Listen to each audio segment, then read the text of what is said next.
ராமநாதபுரம் மருத்துவக் கல்லூரி மருத்துவமனையில் பயின்று வரும் மதுரை எய்ம்ஸ் மருத்துவக் கல்லூரி மாணவ மாணவிகள் திடீர் போராட்டத்தில் ஈடுபட்டனர்.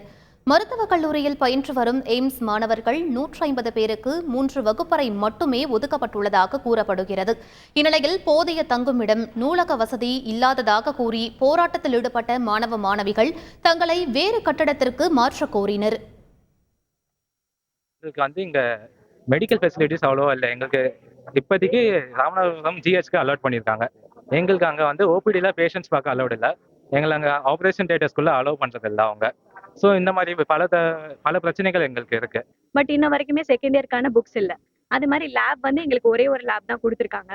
அந்த ஒரு லேப்ல 7 சப்ஜெக்ட்டுக்கும் அதே அங்கதான் ப்ராக்டிகல்ஸ் நடக்கும். ஸோ இப்போ எங்களுக்கு எக்ஸாம் இருக்கட்டும், எதுவா இருந்தாலும் எங்களுக்கு ரொம்ப கஷ்டமா இருக்கு.